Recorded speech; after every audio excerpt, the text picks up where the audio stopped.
Bonjour bien-aimés dans le Seigneur. J'espère que vous vous portez tous bien. Depuis la dernière fois, donc depuis il y a quoi? Il y a 2 jours, il y a 3 jours. J'espère que voilà, le Seigneur est toujours présent dans votre vie parce que vous ne cessez, n'est-ce pas, de vous placer devant lui. À toi qui passeras ici pour la première fois, je te dis, sois béni, chrétien ou non chrétien. Cet espace est pour tous ceux et toutes celles qui recherchent la vérité, tous ceux qui voudraient véritablement savoir, mais ce Dieu dont j'entends parler, est-ce qu'il existe vraiment? Ici, comme bien d'autres espaces où il y a des serviteurs sincères, vous êtes, n'est-ce pas, les bienvenus sur leur espace ou alors cet espace sur lequel, au nom de l'Éternel, nous venons parler. Seigneur du Tout-Puissant, je te confie ma bouche, je te confie le cœur de celui ou de celle qui recevra ce message. Dispose-nous, dispose l'environnement dans lequel je me trouve afin que seule ta présence soit effective et surtout dispose le cœur de tous ceux qui recevront ce message afin qu'après l'avoir entendu, qu'ils l'examinent au moyen de ta sainte parole et qu'ensuite, s'ils sont convaincus, qu'ils aillent le partager afin que d'autres comme eux soient édifiés. Amen. Mes frères et mes sœurs, nous allons donc poursuivre avec le message sur comment prier le Notre Père. Alors, la dernière fois, c'était le Notre Père et on va continuer sur la même lancée et aborder uniquement le comment prier. Depuis que je suis à l'œuvre pour Notre Père, j'ai plusieurs fois toute seule ou en compagnie des frères ou des sœurs de la mission, nous avons, n'est-ce pas, été abordés plus d'une fois par des chrétiens, par des frères et des sœurs qui ont du mal à prier. Et pourtant, ça fait déjà quelques années que plusieurs ont donné leur vie au Seigneur, mais jusqu'à maintenant ont du mal, ou alors pensent que leur manière de prier n'est pas bonne. D'autres ont l'impression qu'en priant, Dieu n'entend pas. Et je viens encore une fois de plus partager ma petite expérience avec vous. Vous donner ce que le Seigneur m'a donné.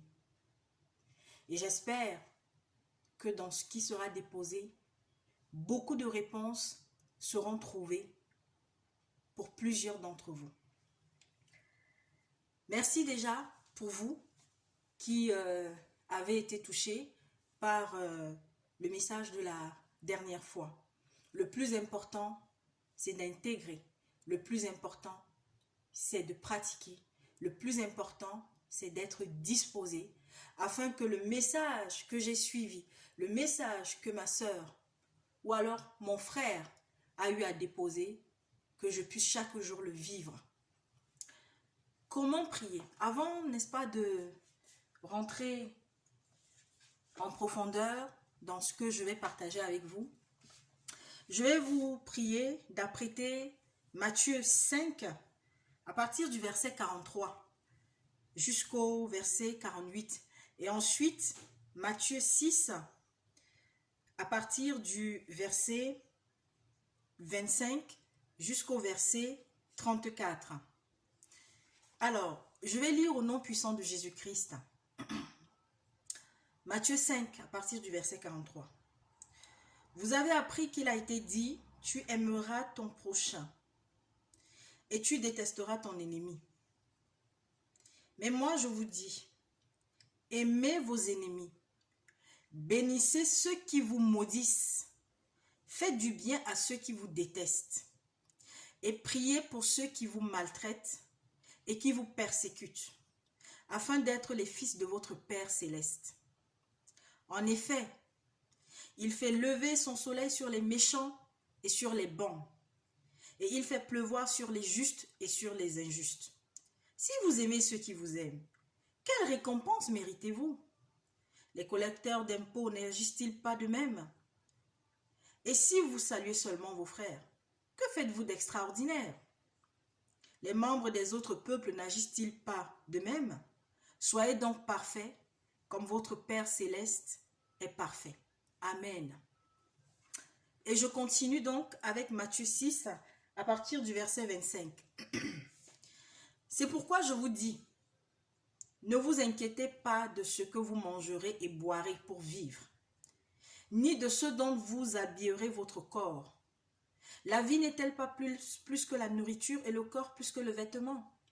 Regardez les oiseaux du ciel, ils ne sèment pas et ne moissonnent pas. Ils n'amassent rien dans des greniers et votre Père céleste les nourrit. Ne valez-vous pas beaucoup plus qu'eux?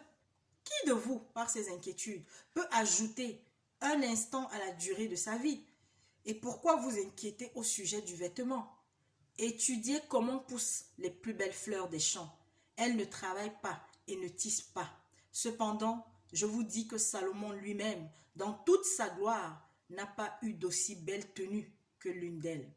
Si Dieu habille ainsi l'herbe des champs, qui existe aujourd'hui et qui demain sera jeté au feu, ne le fera-t-il pas bien plus volontiers pour vous, gens de peu de foi?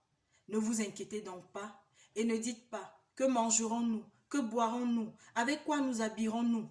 En effet, tout cela, ce sont les membres des autres peuples qui le recherchent. Or, votre Père céleste sait que vous en avez besoin.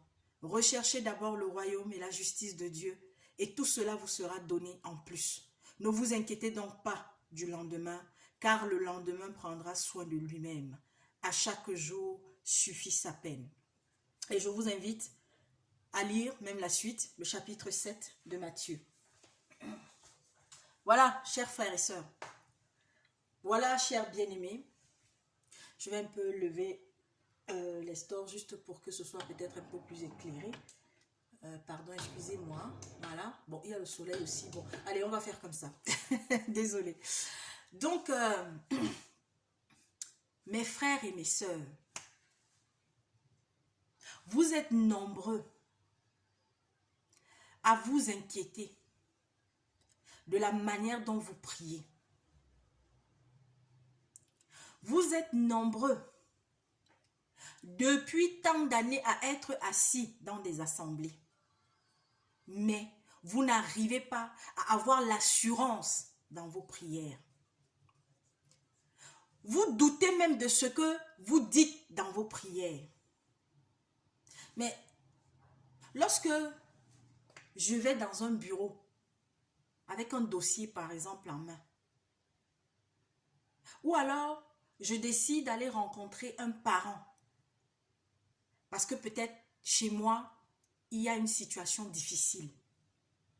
Si, que ce soit dans le bureau où je vais aller rencontrer un responsable, ou alors devant ce parent, ce que je vais aller dire, je ne suis pas sûre de ce qui va sortir de ma bouche. Je vais manquer d'assurance. Comment vous voulez que ce parent ou bien ce responsable dans ce bureau où je suis allée me prenne au sérieux? Mes frères et mes sœurs, c'est ce qui se passe aussi avec notre Père.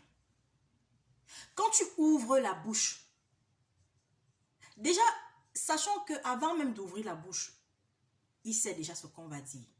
Mais pourquoi est-ce que papa, il attend quand même qu'on ouvre la bouche? Pour que ce qui sortira de cette bouche-là corresponde à ce qu'il y a dans le cœur. Alors, je ne sais pas prier. Je n'arrive pas à prier. Mes frères et mes sœurs, je viens nous dire que prier. Vous avez entendu beaucoup d'autres serviteurs. Vous avez entendu beaucoup d'enseignants de la parole. Nous avons été dans des assemblées par le passé. Et on nous a souvent dit que prier, c'est parler à Dieu. Prier, c'est ouvrir son cœur. Maintenant, il y a des complexes parmi nous. Il y a des personnes qui sont complexées. Il y a des chrétiens, quand ils ouvrent la bouche, ils pensent que ce qu'ils sont en train de dire, ou alors non, à chaque fois qu'on se retrouve, peut-être dans notre cellule de prière, ou avec tel frère ou avec telle sœur, on laisse toujours que ce soit les mêmes, la même sœur, le même frère qui va ouvrir la bouche pour nous porter en prière. Parce que non, il prie bien. Elle prie bien. Mon frère, ma sœur, aujourd'hui, moi, votre sœur Gladys, moi Gladys, je viens vous dire, cessez de minimiser, cessez de vous inquiéter de savoir si votre prière a été belle ou pas. Parce que j'ai prié 5 minutes, parce que je n'arrive pas à tenir longtemps comme le frère ou la sœur qui prie souvent 1 heure, 2 heures, 3 heures du temps.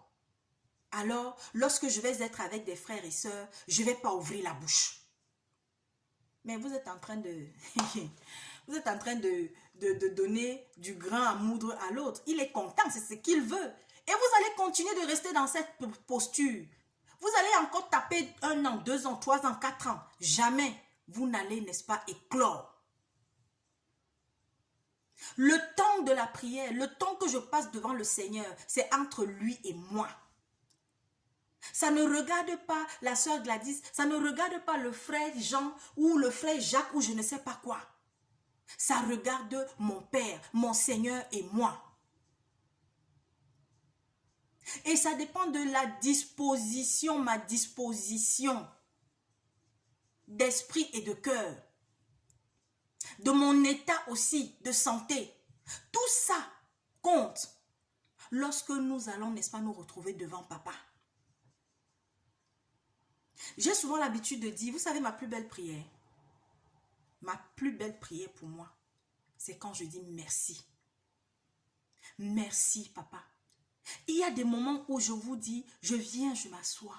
J'ai envie d'adresser un message. J'ai envie de dire quelque chose à papa. Et il n'y a que le mot merci qui sort.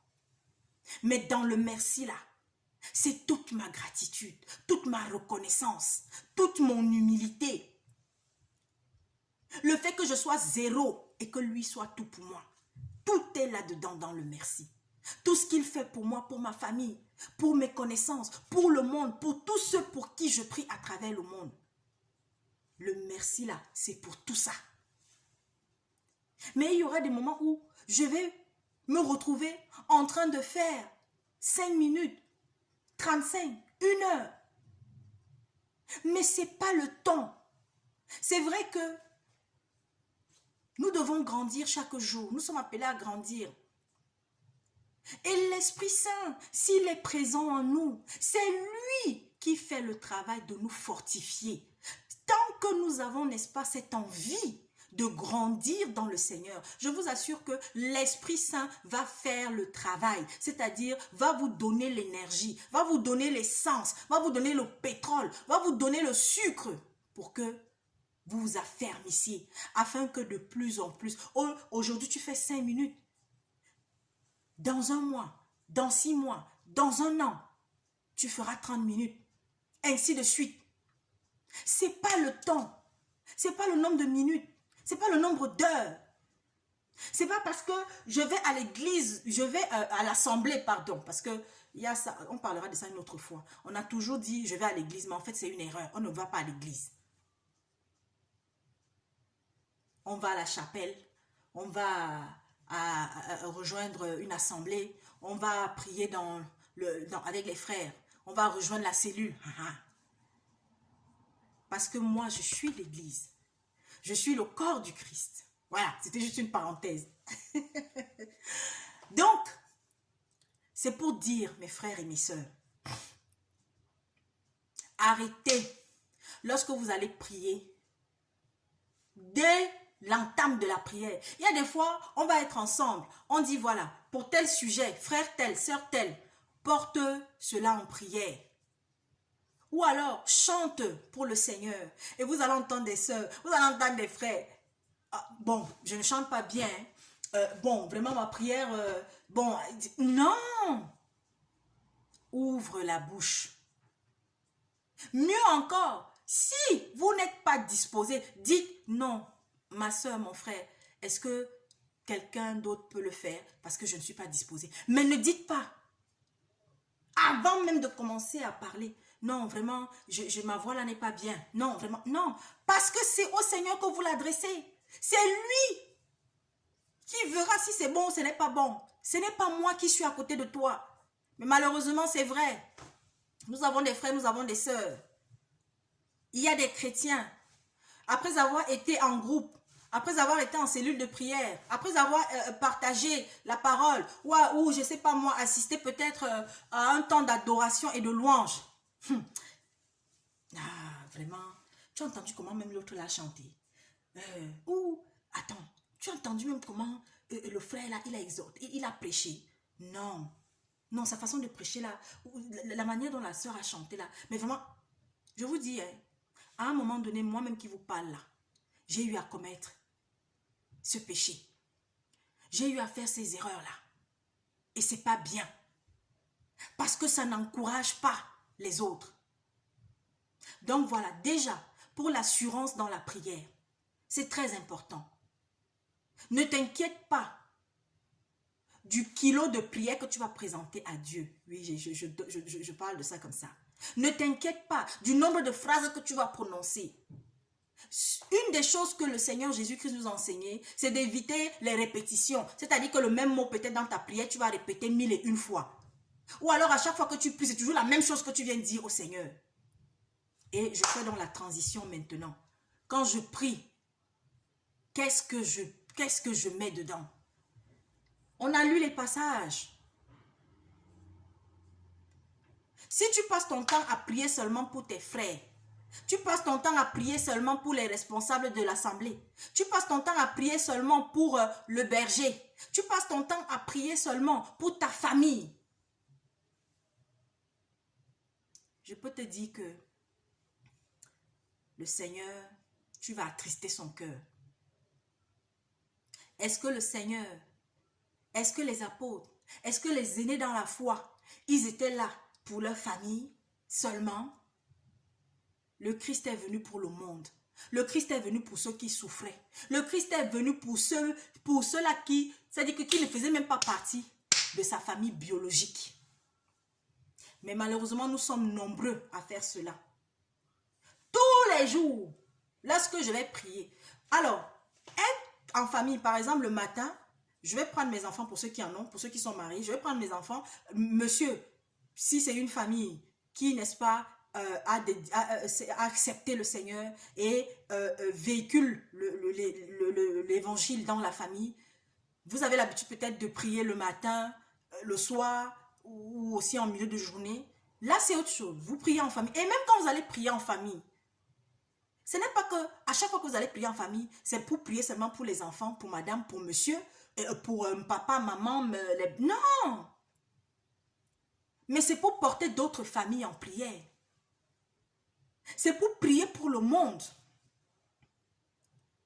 Maintenant, si je suis seule, je ne suis pas mariée, je n'ai pas d'enfant physiquement, qu'est-ce que le Seigneur attend de moi lorsque je vais prier? Oui, jusqu'à maintenant, je n'ai pas eu d'enfant. Jusqu'à présent, je ne suis pas mariée. Jusqu'à présent, je n'ai pas encore de travail. Qu'est-ce que le Seigneur, il vient, il te dit? Cesse de prier seulement pour les personnes que tu connais. Cesse de chanter tes problèmes devant le Seigneur. Tu n'as pas à t'inquiéter du lendemain. Nous avons tous des problèmes. Moi, votre soeur Gladys qui vous parle, j'ai des problèmes. J'ai des sujets qui pourraient m'amener à être inquiète tous les jours. Alors attention, je ne vais pas non plus faire comme certains que non. Oui, comme j'ai foi en le Seigneur, jamais je ne m'inquiète. L'inquiétude peut passer, peut-être pour quelques minutes, peut-être pour un jour, mais je vous assure que je chasse cela. Ça ne va pas mettre une semaine, 3 jours, 4 jours, 5 jours, 1 mois, non. Parce que je sais que papa a toujours été là pour finir par répondre à mes préoccupations, à mes besoins.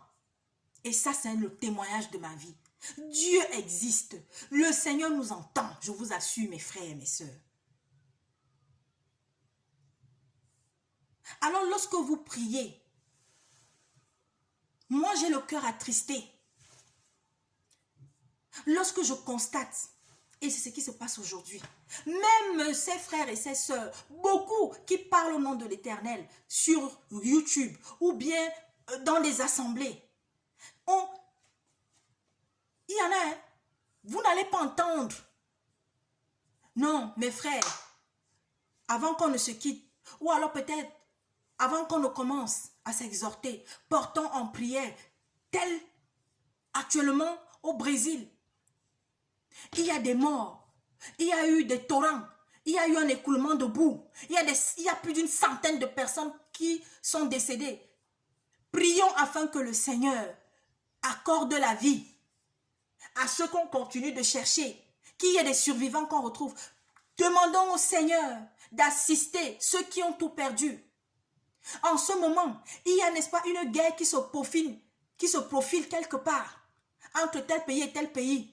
Oh Seigneur, Papa, nous remettons entre tes mains les populations de ces pays-là. Seigneur, prie, ne prie pas seulement pour ton serviteur, pour ton homme de Dieu, mais prie pour tous ceux qui servent le Seigneur. Et ne prie pas seulement pour ceux qui marchent selon la volonté de Dieu, parce qu'ils sont très peu déjà, mais prie pour ceux qui sont égarés, pour ceux qui disent qu'ils sont des serviteurs, mais derrière, ils font autre chose. Pourquoi? Afin que Dieu leur accorde encore du temps, pour qu'ils sortent de leur égarement. Prie pour ceux qui sont dans des assemblées où ils sont des esclaves, où ils sont ignorants, où ils ne voient pas, où ils croient que non, Dieu est seulement dans la maison où je peux prier là-bas. Comme j'ai souvent l'habitude de dire à mes soeurs et à mes frères, le Saint-Esprit là, il est avec moi partout où je vais. Je vais dormir, il est avec moi. Ce n'est pas que quand je sors de la maison, il reste derrière. Parce que malheureusement, il y a beaucoup qui croient que l'Esprit Saint, lorsque je sors de la maison, il n'est plus avec moi. Alors qu'il est avec toi partout. Donc voilà mes frères et mes sœurs ce que je voulais partager avec nous aujourd'hui. Lorsque tu pries, le Seigneur te dit, ne prie pas, ne sois pas seulement là pour prier pour les tiens, pour ceux que tu connais. Prie pour le voisin, même si même ce voisin, peut-être vous ne vous voyez pas tout le temps. Prie pour les voisins, pour ceux qui t'entourent. Priez pour les autorités du pays dans lequel vous vous trouvez. Priez pour les pays où, à l'heure actuelle, vous savez que nous avons beaucoup de chrétiens qui sont enfermés, qui sont persécutés dans des pays. Priez pour ceux et celles-là qui ne sont pas encore venus au Seigneur. Priez pour les homosexuels. Priez pour ce jeune qui a un mal-être en lui en ce moment, qui ne sait pas est-ce qu'il est une fille, est-ce qu'il est un garçon. Oui, ça se voit qu'il est un garçon, mais à l'intérieur de lui, il est seulement attiré par les choses de filles. Il n'a pas encore posé l'acte. Il n'a pas encore choisi finalement, ok, c'est vrai, je suis garçon, mais je vais plutôt, au lieu d'aller vers les filles, je vais plutôt, parce qu'à la télé, parce que j'entends si, parce qu'on m'a dit, je vis dans un monde où on m'a dit que non, c'est normal. Priez afin que le Seigneur suscite une personne que ce jeune-là, que cette jeune fille, ce jeune garçon va rencontrer sur sa route et va semer. Priez pour les femmes. Il y a tellement de sujets. Moi, je suis toujours quand même sidérée de voir que parfois les gens prient, c'est toujours les mêmes choses, les mêmes sujets qu'ils ramènent. Alors qu'il y a plein de sujets pour lesquels aujourd'hui papa attend à entendre nos prières s'élever. Priez pour les malades. Priez pour les prisonniers. Du monde entier. Voilà. Le Seigneur te dit, si tu passes ton temps à ne prier, à ne caler, à ne qu'aimer celui qui partage la même conviction spirituelle que toi, à quoi cela sert-il? Et nous avons toujours eu, et c'est en train de prendre une autre ampleur en ce moment. Des chrétiens, parce qu'ils appartiennent à une même assemblée, ils ne marchent qu'entre eux. Si tu viens d'une autre assemblée, je ne parle même pas de païens. Hein. C'est-à-dire que les autres aussi sont des chrétiens, mais parce que j'appartiens à telle assemblée, l'assemblée du royaume, je ne sais pas de quoi. Ah non, celui qui est à l'assemblée des anges, vraiment, je ne sais même pas, je ne veux pas le saluer. Non, je suis apostolique. Donc, je ne vais pas dire, non, ouh, non, non, celui qui est là-bas, là, il est témoin de Jéhovah. Je ne lui dis pas bonjour. Aïe. Donc, voilà ce que j'avais pour nous aujourd'hui. Et mes frères et mes sœurs, retenez ceci. Donnez ce que vous avez. Ne cherchez pas à compliquer. Prie avec ton cœur. Dieu ne regarde pas si au lieu de dire la maison, tu as dit le maison. Ce n'est pas ça qui est important pour Dieu. Ce n'est pas parce que tu vas parler en mauvais français. Ce n'est pas parce que tu ne maîtrises pas peut-être ta langue vernaculaire, c'est-à-dire ta langue traditionnelle. La langue dans laquelle tu es à l'aise, prie en cette langue-là. C'est pas parce que tu as entendu des gens faire rababari poporokoko, je ne sais pas, que tu es mal, parce que malheureusement, il y a cette catégorie aussi aujourd'hui dans l'église. De personnes qui, parce qu'elles ne parlent pas, soi-disant le parler en langue, alors elles pensent que Dieu ne les voit pas, ne les entend pas. Mes frères et mes sœurs, lorsque vous priez, ayez déjà l'assurance que ce que vous avez demandé est déjà accompli au nom puissant de Jésus-Christ. Voilà ce que j'avais à déposer. Il y aura une suite à cette vidéo. Que le Seigneur nous conduise. Et je vous dis à très bientôt. Merci.